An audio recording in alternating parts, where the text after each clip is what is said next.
Picture this nightmare. It's a peaceful morning in ancient Sparta. A woman named Alexia tends to her garden, humming softly as she waits for news from the battlefield where her husband fights for Spartan glory. She's prepared for two possibilities: his triumphant return or news of his honourable death. But she never imagined the third option, the one that would make her beg for death itself. The pounding on her door isn't gentle. It's violent, urgent, terrifying. 3 Spartan officials stand in her doorway, their faces carved from stone. "Your husband fled the battlefield," one announces, his voice cutting through her world like a blade. "He chose cowardice over death. He chose shame over honor." The words hang in the air like poison. Now you must pay the price. In that single moment, Alexia's life doesn't just change, it ends. Everything she was, everything she hoped to become, dies in that doorway. But her body? Her body is forced to keep living, breathing, suffering through what comes next. What happens next is so twisted, so psychologically devastating, that modern torture experts study Spartan methods to understand the limits of human cruelty. Because the Spartans didn't just punish failure, they weaponized shame itself, turning human suffering into a precise science of psychological warfare. Within hours of that announcement, Alexia's name becomes a curse word, whispered in the streets. Her neighbors, who shared bread with her family just yesterday, now cross the street to avoid her contaminating presence. Her closest friend spits at her feet and declares she never knew her. Children who played with her sons now throw rocks at them while screaming, "Coward's blood! Coward's blood!" But this social annihilation is just the appetizer. The Spartans had perfected a systematic approach to human destruction that would unfold over months, years, decades. They had discovered something more powerful than the fear of death, the fear of a life not worth living. The genius of Spartan cruelty lay in its patience. They didn't kill these women quickly. They didn't even drive them insane.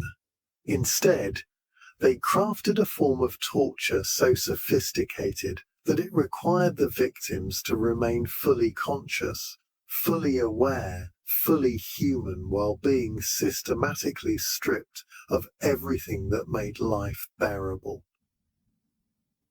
Alexia's transformation from respected citizen to living ghost happened overnight. The respect she had earned through years of supporting Spartan society evaporated like morning mist. The love of her community turned to contempt so profound that many historians argue death would have been a mercy. Her children looked at her with confusion, then fear, then shame as they began to understand that their mother had become something unspeakable in Spartan society. The official ceremony of degradation would come later, but the psychological assault began immediately. Alexia's house was marked with symbols of shame.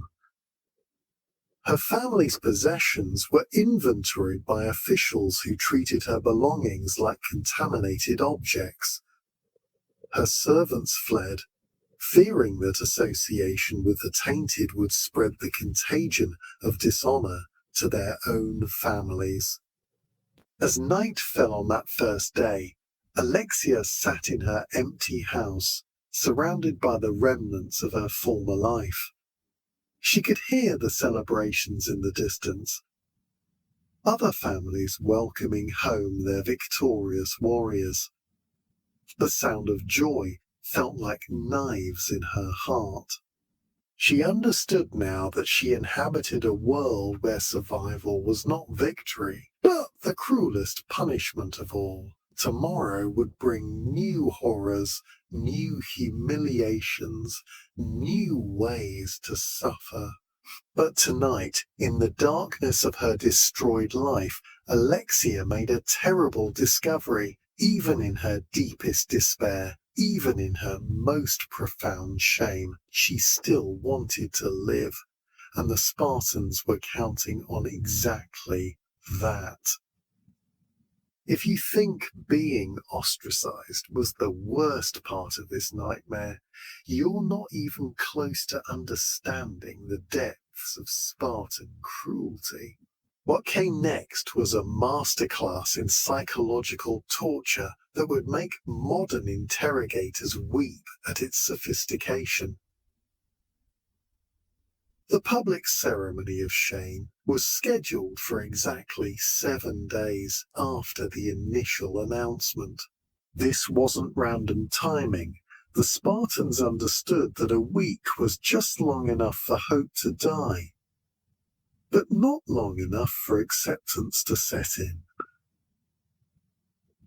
They wanted their victims trapped in that excruciating space between despair and resignation.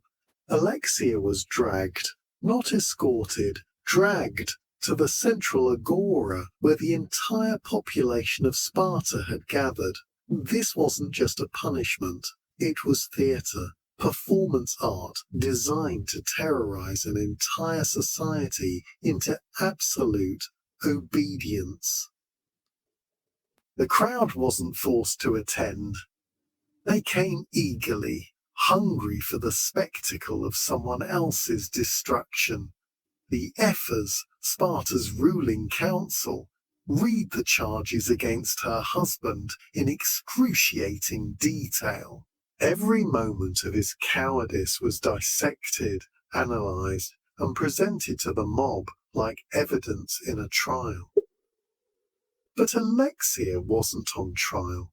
She was already condemned. The reading was pure cruelty, designed to engrave her husband's failure into her soul so deeply that she could never forget, never heal, never move forward. Then came the stripping, not just of clothes, though that happened too. They stripped away her legal identity, her citizenship, her right to own property, her right to speak in public, her right to participate in religious ceremonies. Each right was announced as it was removed, the crowd cheering with each new humiliation. But the Spartans had saved their cruelest innovation for last, the ceremony of living death. Alexia was forced to speak her own eulogy, declaring herself dead to Spartan society while standing very much alive before the jeering crowd. She had to renounce her husband, declare him a coward, and beg the state for permission to continue existing in their city. The psychological brilliance of this ritual was staggering. And they forced her to participate in her own destruction, making her complicit in the very system that was annihilating her. She couldn't claim victimhood because she had spoken the words herself. She couldn't resist because she had already surrendered. They had turned her into a weapon against herself. The crowd was encouraged to participate. Citizens threw rotten food, excrement, and stones. But worse than the physical assault was the emotional brutality. These weren't strangers. These were people who had known her, celebrated with her, shared their lives with her. Their hatred wasn't abstract. It was personal, intimate, devastating. After the ceremony, Alexia was given new clothes, rough, undyed cloth that immediately marked her status to anyone who saw her. She was assigned new living quarters in the worst part of the city among the Helots and Piraeae. Her former home was given to a deserving warrior's family, erasing even the physical spaces where her happiness had lived. The temporal restrictions began immediately. She could only appear in public during certain hours, typically the least desirable times when the agora was empty and cold. She had to take specific routes through the city, avoiding main thoroughfares and places of honor. She couldn't enter temples, couldn't shop at regular markets, couldn't even draw water from communal wells during peak hours. But perhaps the most diabolical aspect of this systematic destruction was the hope. The Spartans dangled the possibility of redemption just out of reach, like a carrot before a starving donkey. If her sons proved themselves exceptional warriors, if they died gloriously in battle, then maybe some of her shame could be lifted. This false hope was more torturous than despair, because it kept her emotionally invested in the very system that had destroyed her. The genius of Spartan cruelty wasn't its intensity, it was its sustainability. They had created a form of torture that could last for decades, that required minimal resources to maintain, and that actually strengthened their military culture by terrifying everyone else into absolute obedience. Alexia's transformation was complete. She had become exactly what the Spartans intended, a living warning, a cautionary tale made flesh, a reminder of what happened to those who dared to fail the state. And the most horrifying part? This was still just the beginning. Now we enter the darkest chapter of this nightmare, a realm of sexual horror so disturbing that ancient historians often wrote about it in coded language, too horrified to describe the full truth. What the Spartans did to these women's bodies and sexuality represents some of the most sophisticated sexual torture ever documented. 3 months after her public degradation, Alexia received another visit from Spartan officials. But this time, they weren't alone. Behind them stood Marcus, a decorated warrior fresh from victorious campaigns, his armor still bearing the stains of enemy blood. The official's announcement was brief and brutal. You will marry this warrior, you will bear his children. You will be grateful for his mercy in accepting damaged goods. This wasn't marriage. It was state-sanctioned rape with paperwork. Alexia had no choice, no voice, no right to refuse. Her body was simply being transferred from one owner to another, like a piece of military equipment being redistributed to more deserving hands. The twisted genius of this system was its pretense of legitimacy. By calling it marriage, the Spartans could avoid the moral complications of openly endorsing rape.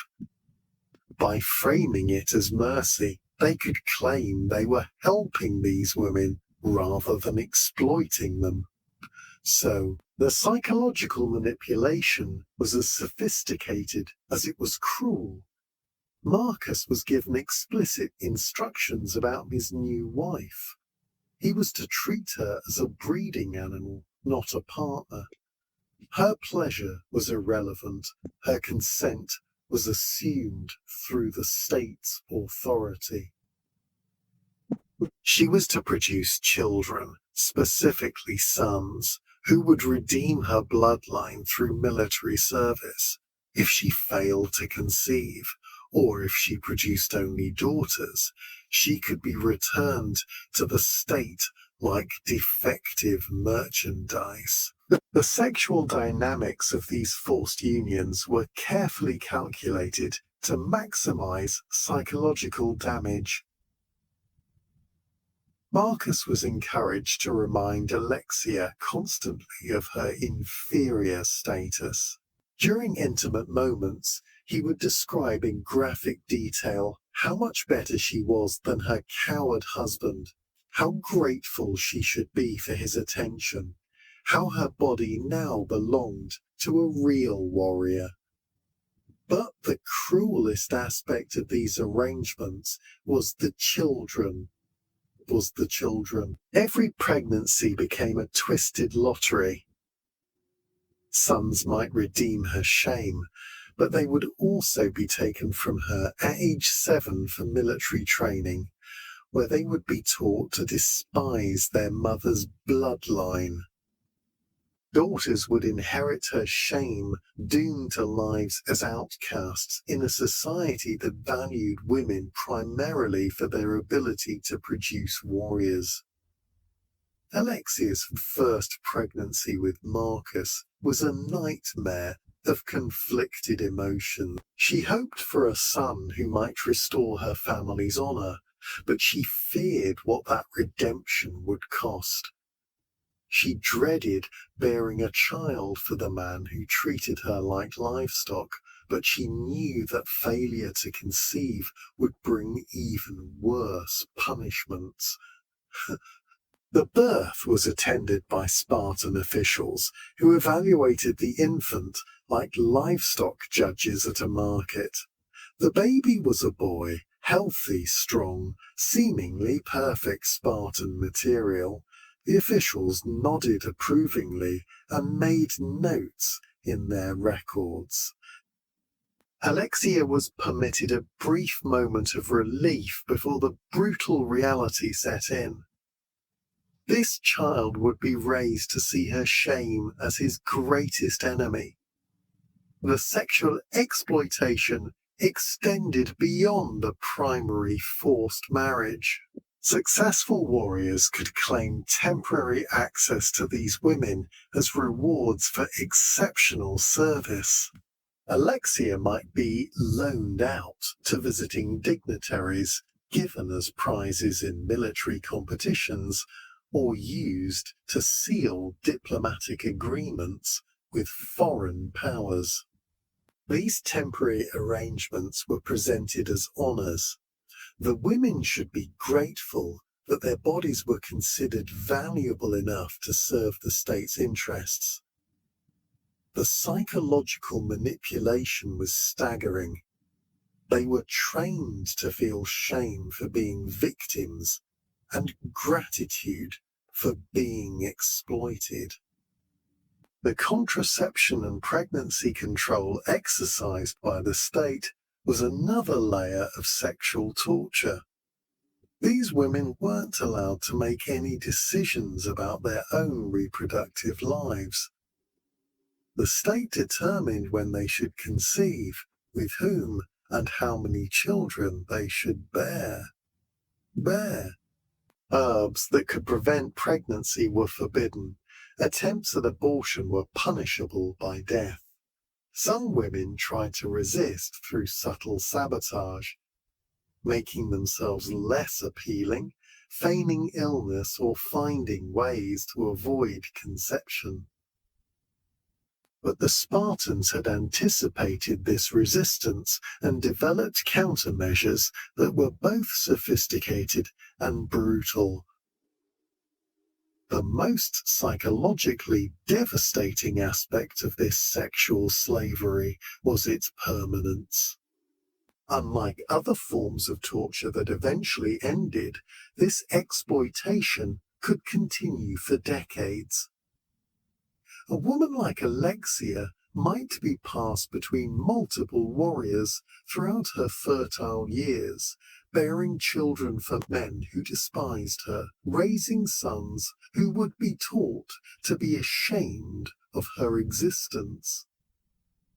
And through it all, the pretense of marriage was maintained. These women were expected to play the role of grateful wives, loving mothers, and devoted servants to the state. Their suffering was hidden behind a facade of domestic normalcy that made their isolation complete and their resistance impossible. If the torture of innocent women wasn't horrifying enough, the systematic destruction of their children represents perhaps the most evil aspect of Spartan society. These children, guilty of nothing more than existing, were condemned to lives of unimaginable suffering, designed to either break them completely or forge them into weapons against their own families. Alexia's son, Leonidas, was 7 years old when the Spartan officials came to take him to the agoge. But this wasn't the same military training that other Spartan boys experienced. This was something far more sinister.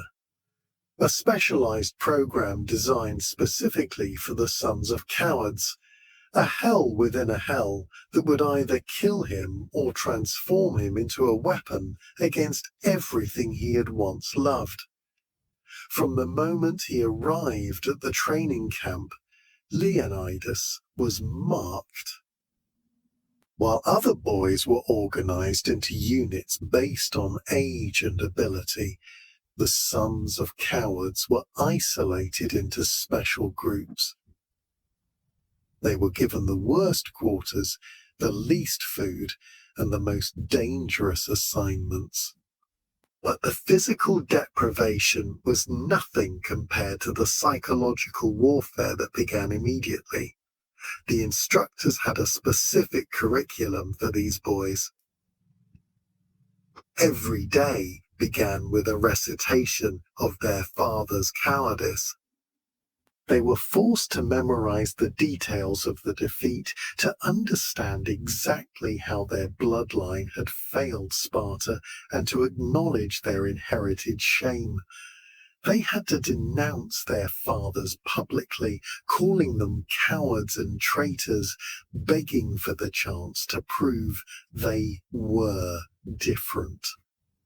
The other boys were encouraged to torment them.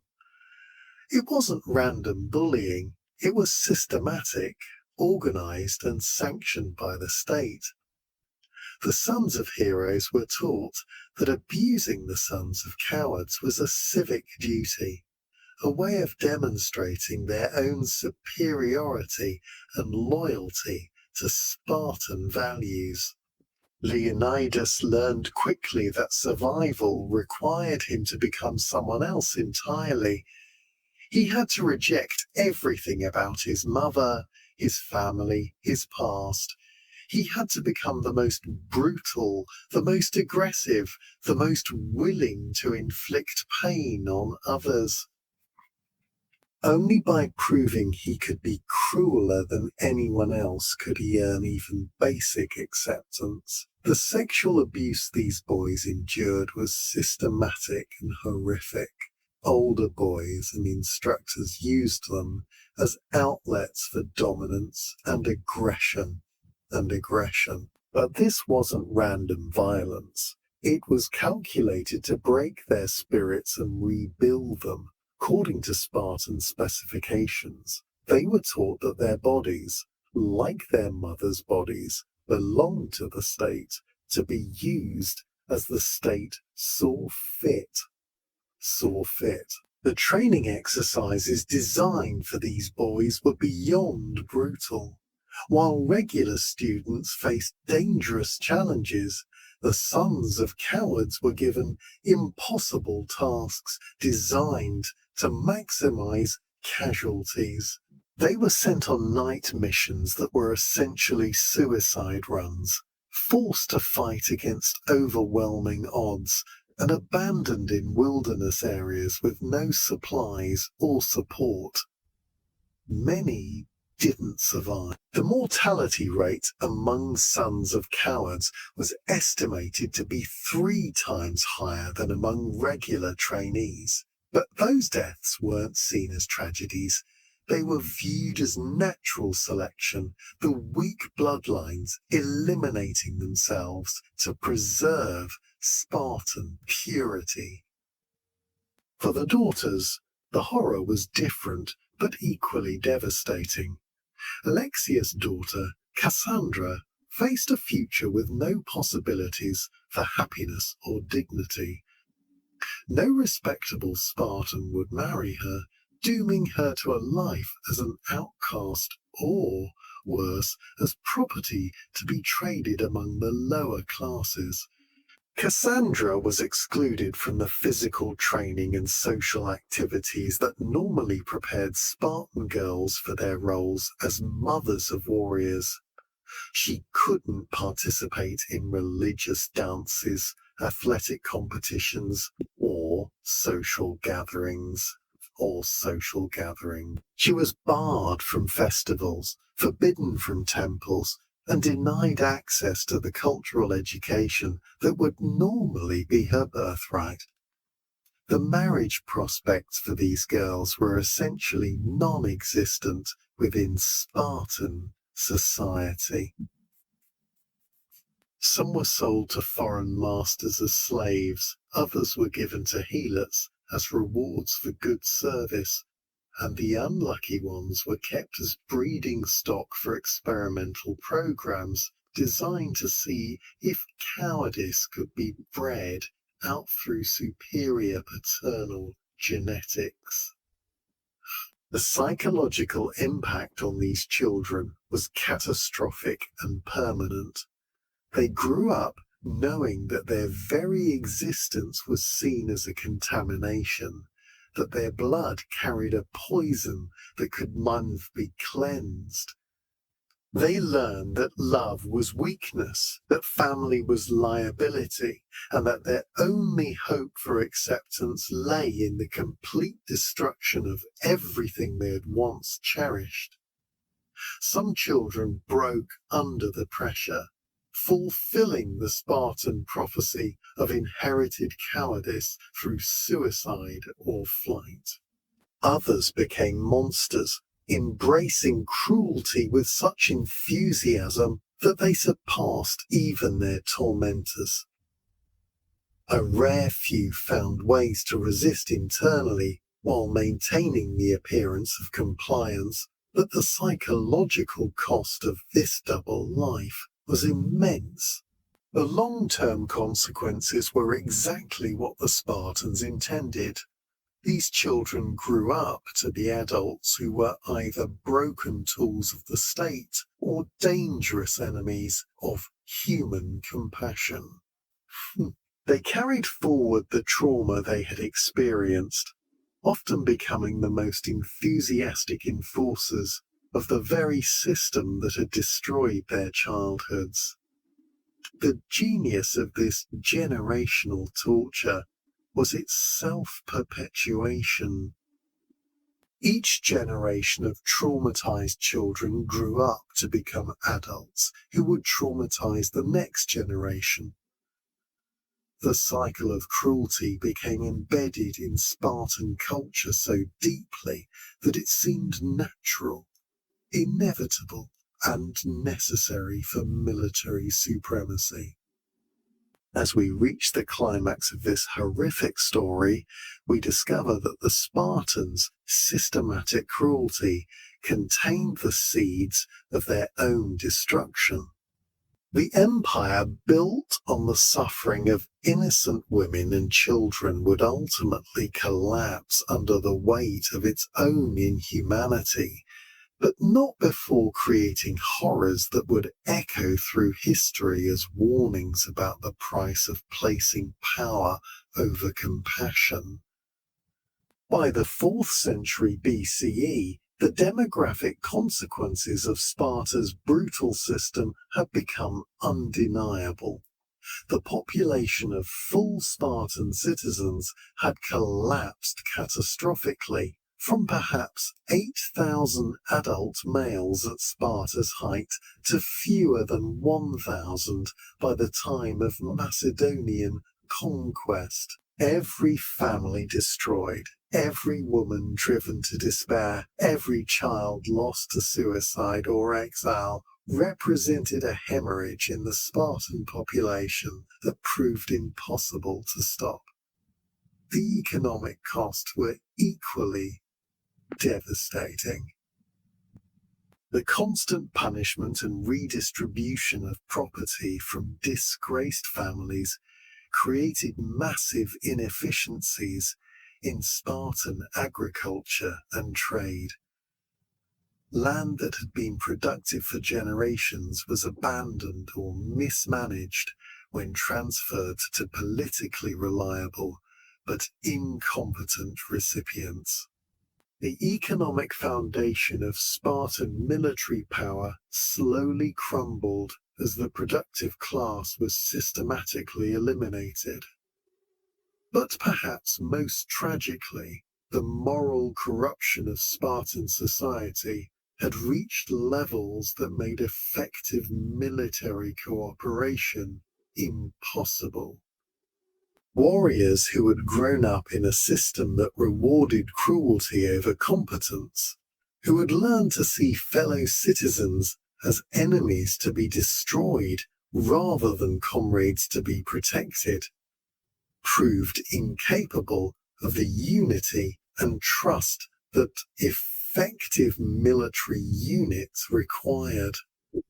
The psychological damage extended even to the children of successful warriors. Growing up in a society where love was conditional, where family bonds could be severed overnight, where human worth was measured solely by military performance, created a generation of Spartans who were psychologically incapable of the deep social bonds that had once made their military formations invincible.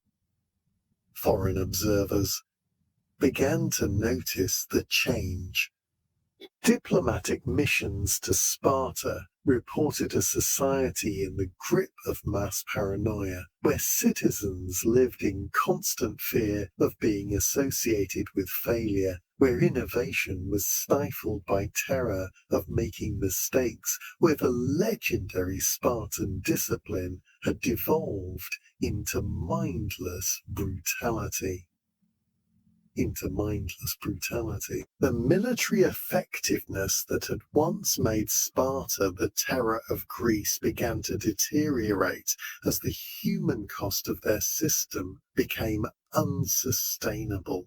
Warriors who had been trained to see compassion as weakness, who had learned to destroy rather than protect, proved increasingly ineffective against enemies who fought for something they loved rather than something they feared.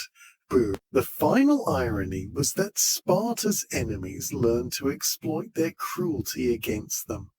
Foreign armies discovered that capturing Spartan warriors alive, rather than killing them in battle, could inflict more damage on Spartan society than any military defeat. Each captured warrior meant another family destroyed, another group of women and children condemned to lives of torture, another hemorrhage in the already declining Spartan population. The resistance movements that eventually emerged from within Sparta came primarily from the families of the disgraced, people who had nothing left to lose and everything to gain from the destruction of the system that had destroyed them. These internal enemies created by Spartan cruelty proved more dangerous to the state than any foreign army.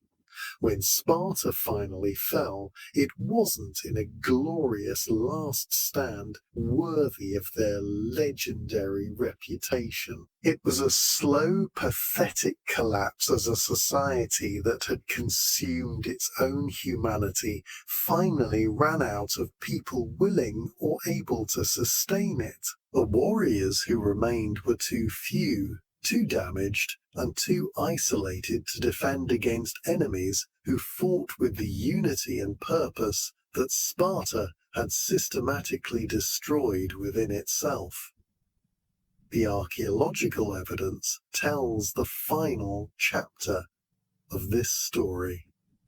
Spartan burial sites from the later periods show clear evidence of malnutrition, violence, and social breakdown. The graves of the final generation reveal a society in demographic free fall, with high infant mortality, widespread disease, and social structures that had completely collapsed. Today, as we uncover these buried histories and examine the ruins of Spartan civilization, we can see clearly what their contemporaries could not. That the systematic torture of innocent women and children wasn't a sign of strength, but a symptom of a society already dying from moral rot. The wives of defeated Spartan warriors, women like Alexia, whose names were erased from history, but whose suffering echoes across the centuries, stand as eternal witnesses to a simple truth, that any civilization which sacrifices its most vulnerable members on the altar of military glory will ultimately find itself too weak to survive. Their story is not just a tale of ancient cruelty, it's a warning that remains relevant today. In a world where power still corrupts, where fear still drives policy, where the vulnerable still suffer for the failures of the powerful, the screams of